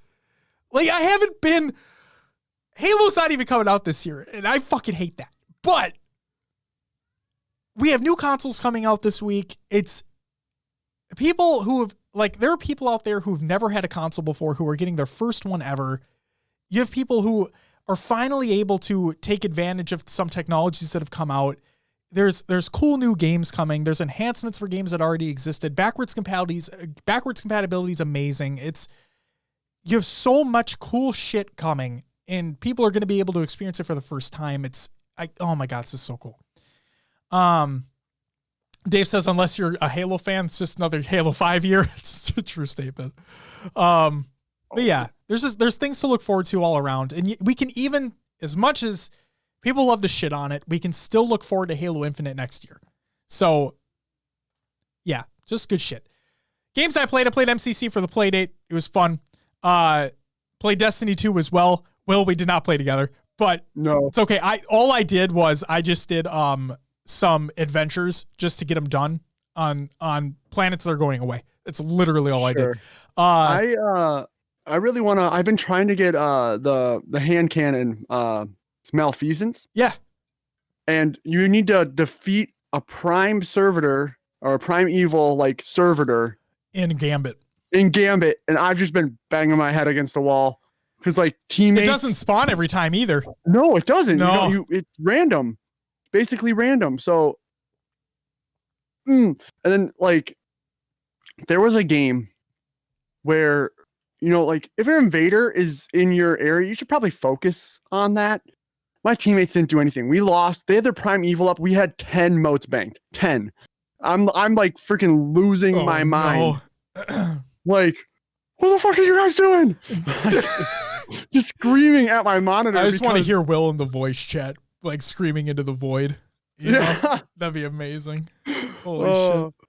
Because I want to get that exotic. And it sucks that it's dependent on other people. Yeah. For me, at least. No, I agree. Anyway. Yeah. I forgot what we were talking about. Destiny 2. Yeah. Yeah, I just completed some adventures. That's literally all I did. I'm really excited for Beyond Light as well. I think that Will, my love affair with Destiny. I play the new shit when it comes out, and then I fall off. But I promised you this time around, the fall off's not happening. We're playing together. We're gonna complete all the stuff, and you can hold me to it. And I know you're shaking your head. I know you're like, hey, you're fucking gonna drop off. Just wait. I bet you are, you motherfucker. And you know what? You're probably not wrong, but I'm gonna try to hold myself to it, and I really want to play with you, and I want to complete everything together. Yeah. So, genuinely excited though. I think the new powers look fucking awesome. I've said it from the day that I first played the original Destiny. Bungie makes some of the best shooters of all time. Their gunplay mechanics in Destiny are second to none. Second to probably just Call of Duty. Like Call of Duty's gunplay is incredible. Destiny's gunplay is incredible. And the introduction of the new powers, the streamlining of some of the services, the more and more of them talking about we want this to be an MMO type experience. We want to make more and more transitions into this being an MMO, but being accessible. And that's the big thing to me. Like when I tell friends about, oh, I'm playing this MMO or whatnot, and I know a lot of my friends don't play MMOs.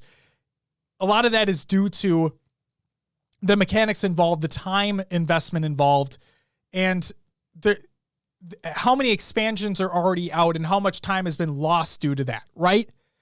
With Destiny, they're trying to streamline that experience, make it easy as possible for people to get in, having the base game free to play, and I'm genuinely excited about the future of it. I'm not saying that Beyond Light is going to be this revolutionary Destiny thing, because it's not, but this is a really cool thing that they're doing. It's going to bring a lot of people back. And in my mind, and I've always said this, more Destiny is good Destiny. Plain and simple. Even if they were the shitty fucking small expansions that you get, more Destiny is good Destiny. Dave says, hello, darkness, my old friend. He says, you guys ready for Drifter to ask for his favor? Yeah. And I'm ready to shoot him the fuck down. Just kidding. So I also played some Minecraft Dungeons. I'm just playing on my phone every now and again. The game's just fun. And you know what sucks? Will, you know what fucking sucks about that game? What? I had to start over. Really? Yup. Yes, I did. My character, I don't know if it's how they have their game set up. I haven't looked into it. This is just an assumption, so I could very well be wrong. But I think they have it character tied to where, since we were playing in co-op, I don't think I can take that character and play solo. I'm not entirely certain, though. Again, full-blown assumption. I'm probably wrong, and I didn't look into it enough. But no, my character was not there. My character was not there. And I'm signed into the same Xbox Live account. Interesting. Yep. Because when I was watching like Lupo play, he could go back and forth with characters. I'm going to look into it further then, because I'm telling you, it was weird. I didn't have any characters there, and I signed into the same account, was using cloud saves and all that. So I don't know. But the game's still fun. And then I am really into Assassin's Creed Odyssey. I played as much as I possibly could given my limited time.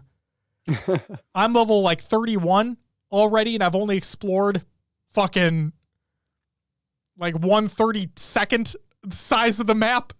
I don't know. Jeez. I'm literally, because you know me, I like checking those boxes. So to me, it's I go into one zone, I complete all of the question marks, all the side quests, go to the next zone, do it all. And I'm purposely just skipping all the dialogue until it's a main story quest, because I'm only going to pay attention to that. I don't care what all the other stuff is. Go kill these bandits, go explore this cave. Meh, meh, meh. I'm like, yeah, I'll do that. I'm just going to skip your dialogue because fuck you. Yeah, that's all I played. This week is going to be massive. I'm fucking excited, man. It's going to be so good. So I know my wife and kid are outside the door right now, but Will, I'm just going to tell you this right now, Chad. I'm just going to tell you this right now. I'm going to fucking I'm just going to lean in close. I'm going to listen. I'm going to quit my job. I'm going to sit in this room, and my kid's literally outside the door right now. I got to be quiet. No, I was going to, yeah. I really wish I had more time. I really do.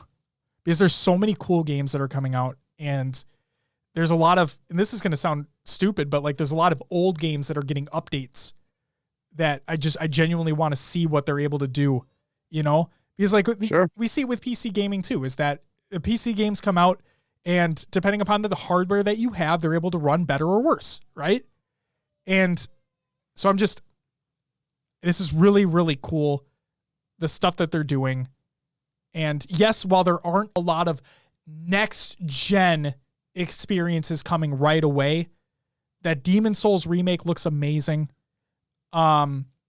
Spider-Man Miles Morales, yes, it's coming out on both, but like it looks really good. Genuinely fucking excited. Will, let's get into some shout-outs. Shout out to everyone who joined the community playdate. It was a lot of fun. It was very funny as well in some instances. But yeah, got the challenges done in MCC. I'm excited for the next season. Also, Will, I want to throw something out there that I just thought about. And when I mean just thought about, I mean like over the past couple days, it kind of like percolated in the mind. Okay? Okay. So they've come out and announced that, and I'm going to look this up because I don't want to get the date wrong, because I think the date's important. Okay? If we go to news.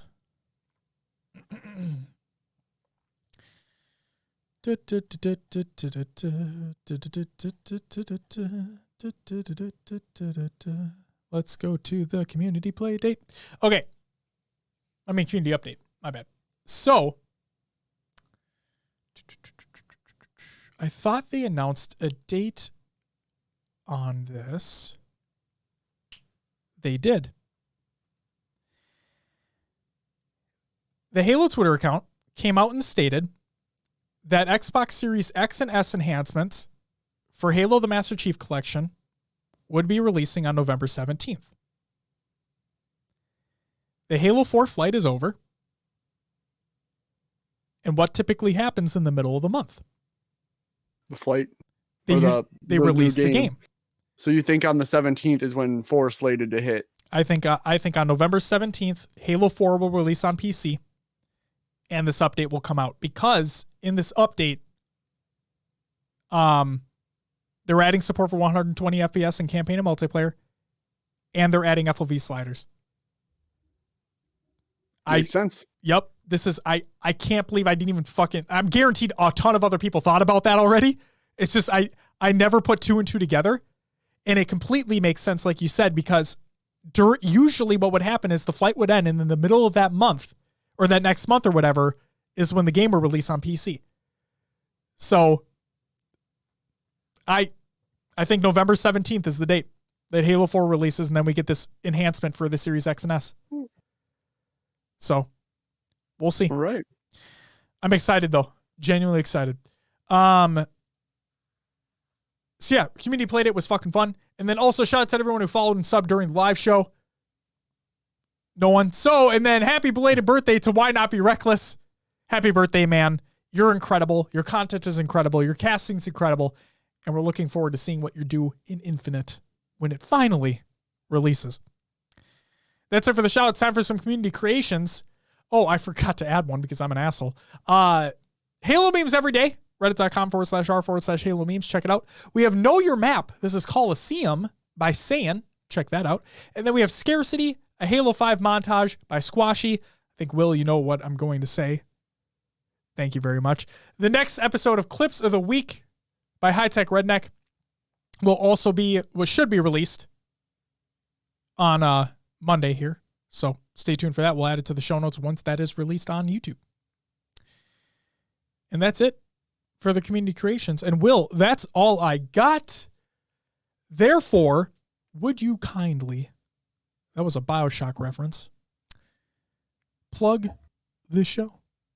You can find us on your favorite podcast services. Just search for HCS Pro Talk. We're on iTunes, Google Play, Podbean, Stitcher, Spotify, and others. Leave us a review and let others know about the show.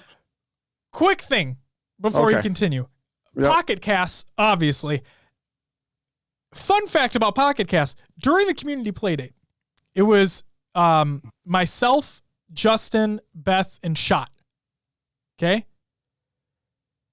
Justin asked Shot, hey, Shot, is your podcast available on Pocket Cast? And it is, by the way. Team Loser Podcast. Check it out. We got to just talking about Pocket Cast and how amazing of an app it is. And Justin was talking about how if I didn't mention it, he wouldn't have known about it. So shout out to Pocket Cast. I'm going to reach out to them and be like, you fucker should spot this goddamn show. Seriously though, Pocket Cast, best podcast app, bar none. And like Spotify is getting so heavily into the podcast game.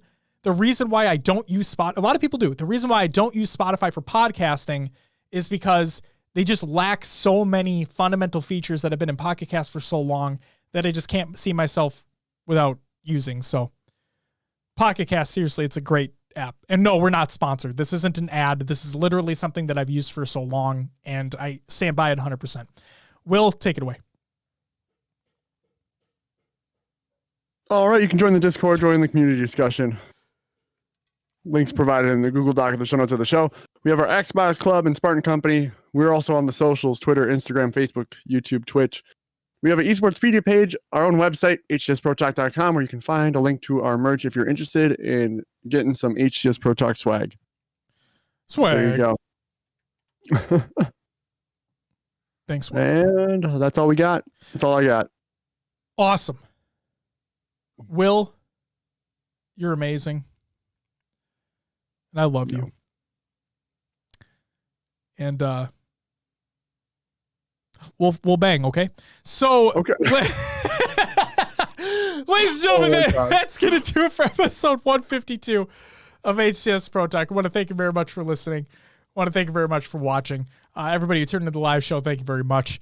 We'll be back next week to talk about our experiences with the new console and Destiny 2 Beyond Light. Whatever else we decide to dive into. Fuck, man. You know what?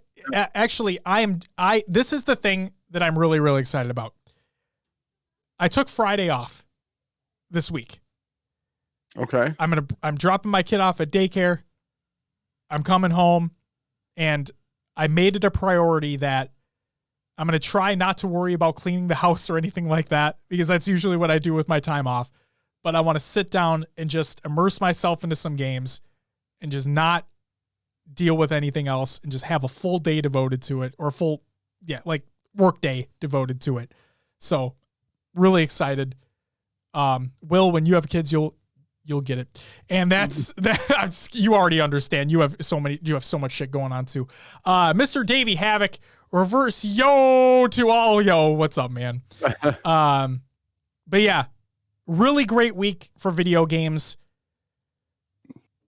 Hopefully 2021 is a stellar year. Just a lot of good shit to look forward to. And yeah, hopefully we get some more Halo Infinite information soon. Hopefully we get that blog post from Tashi soon.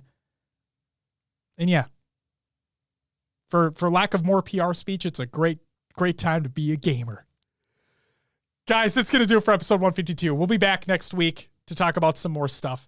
And stay tuned because we have some jokes and puns, and I promise I will not end the VOD too quick so we can actually get those in the VOD.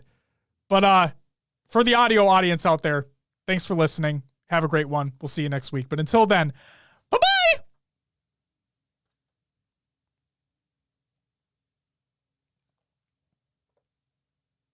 All right.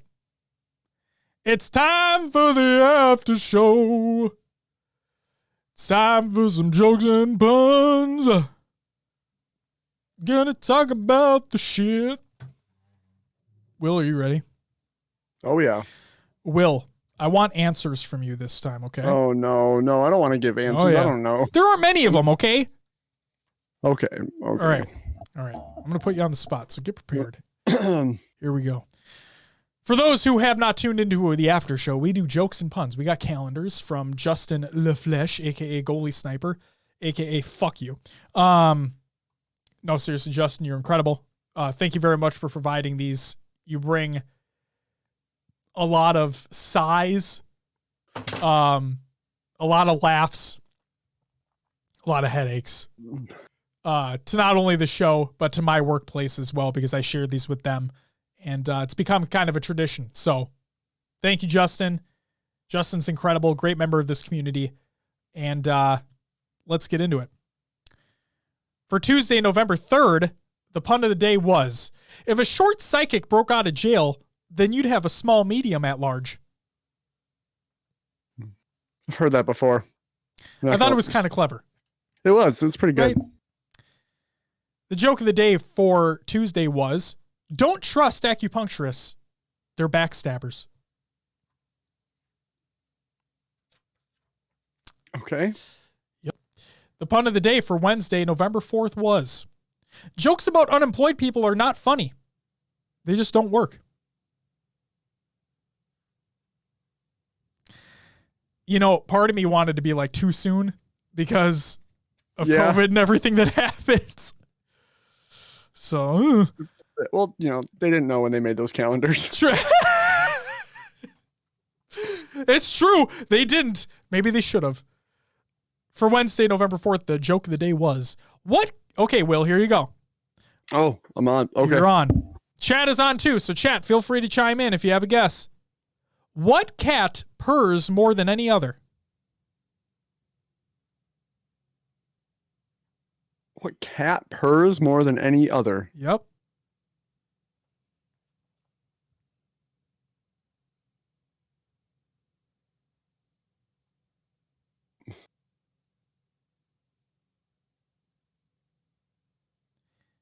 No, Dave. It is not Hurricane. I will give one hint if you would like one hint. It's up to you. Sure. Pokemon. Persian. Ding, ding, ding. There it is. There we go. We got there. For Thursday, November 5th, the pun. We'll do the pun first, even though they're both technically puns. The pun of the day was, if the right side of the brain controls the left side of the body, then lefties are the only ones in their right mind. It's old. It's an old one, too. I agree. The joke of the day for Thursday was, I'm reading a book about anti-gravity. It's impossible to put down. That's old, too. Yeah. Come on. We're getting towards the end of the year. They're running out. So for Friday, the pun of the day, I actually did not get this. I had to look this up because, again, I'm a fucking idiot. But the pun of the day for Friday was, I'd love to visit Holland. Wooden shoe? Oh, yeah. I didn't understand it at first. Like, I got the pun, like, wouldn't you? But Yeah. I didn't understand Holland wooden shoes. Yeah. I forget the actual name for them. But there's like Clogs? a name for wooden clogs, yeah. Yeah. The joke of the day for Friday was, Will, you're on the spot again. Here we go. Chat, you as well. Feel free to answer. What technology gets the Starship Enterprise moving?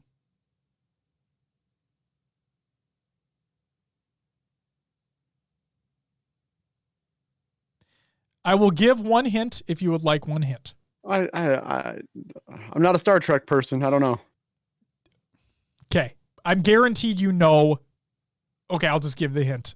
Unless Dave has a guess. But here's the hint. It's a pun on the name of one of its characters. Of one of Star Trek's characters. Now think of like the top two. Like a Spock plug. There it is. You got it. Spock plugs. Wow. Ding, ding, ding. See, told you'd get it. They're not that deep, you know? It's so fucking terrible, but it's not that deep. Yeah. All right, here we go. The weekend. The pun of the day for the weekend is, the cardiovascular system is a work of artery, but it's also pretty vain. Hello. Woo. The joke of the day for the weekend is, rip bottled water. Oh, Jesus Christ, I already fucked this up. Rip boiled water. You will be missed.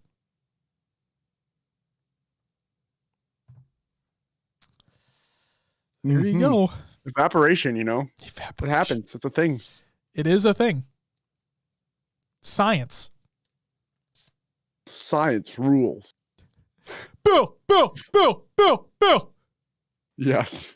Bill Nye the Science Guy. God, I fucking love Bill Nye. The Science Guy. Good stuff. He really is amazing.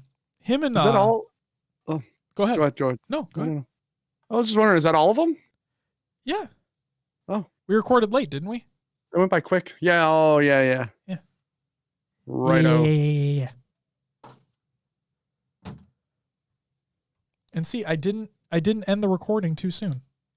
Very nice. I didn't fuck up this week, Will. It's all good, man. It's all good. All I need is a week to not, you know. Yeah. Let's see if anything new has happened. Yeah. Let's just check real quick. Have you been watching The Mandalorian?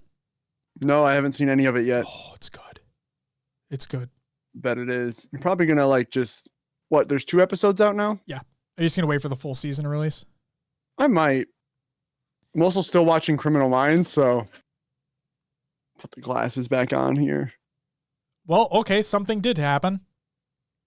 On Twitter? Yep. Xbox Game Pass tweeted. What? Oh, go ahead. Oh. Something popped in my mind.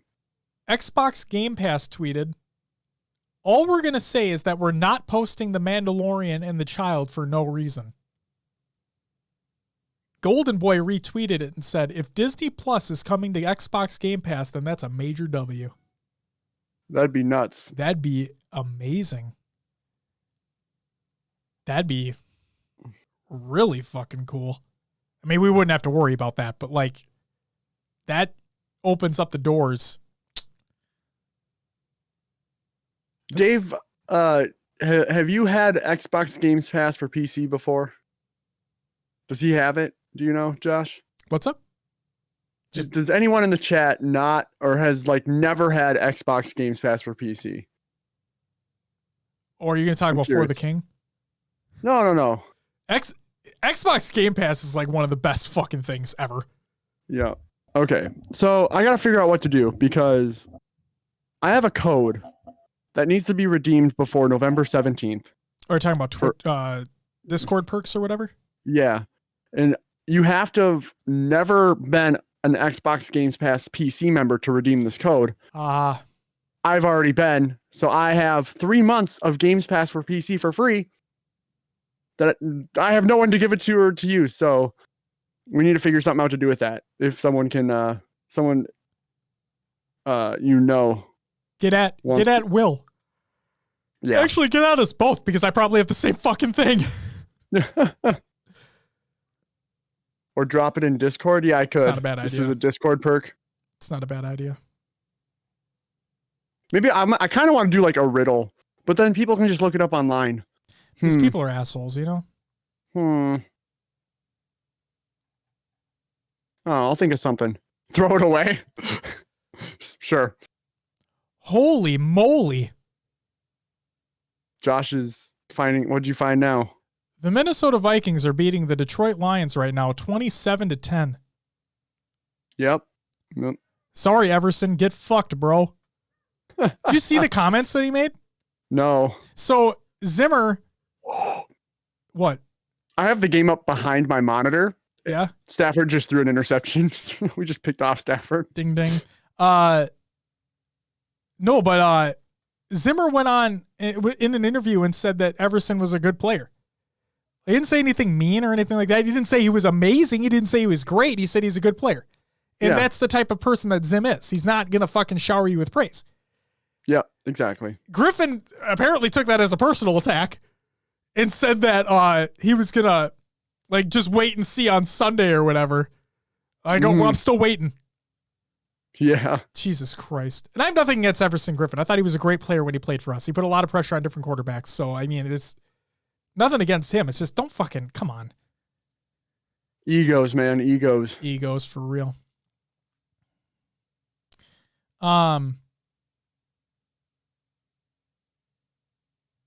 But yeah. I don't know, man. I'm excited. Woo. Panthers currently are beating the Chiefs 17-13. Oh, I didn't check my fantasy football lineup at all. Uh-oh. Whoops. The Buffalo Bills are beating the Seahawks 27-10. Wowzers. The Falcons are shitting on the Broncos right now. And the Titans are up 10-0 against the Bears. I need Mahomes to start throwing some bombs, man. For sure. Giants are currently beating the Washington football team 20-10.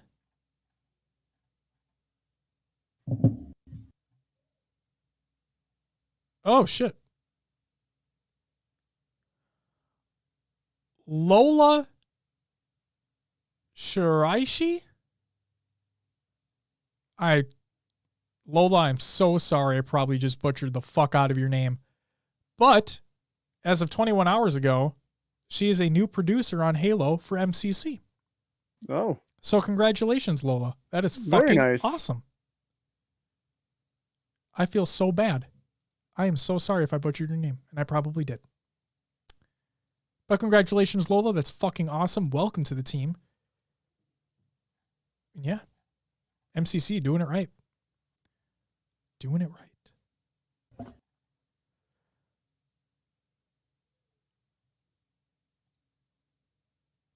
Also, wow. Ray tracing looks good on the Series X. So that's exciting. Yeah, I'm literally just seeing if there's anything else, but I do not. So I think we are good to go. All right, man. Ladies and gentlemen, that's going to do it for the end of the after show. Thank you so much for hanging out with us today. If you're getting a new console this week, enjoy it. Let us know what you think about it. If you're not, then hopefully you're just able to play some games regardless. Looking forward to the new releases. Got Destiny 2 Beyond Light coming as well. So many things happening this week. So many things are going to be happening continuing on to the new year. So yeah. Also, I'm just going to throw this out there at the end of the after show here.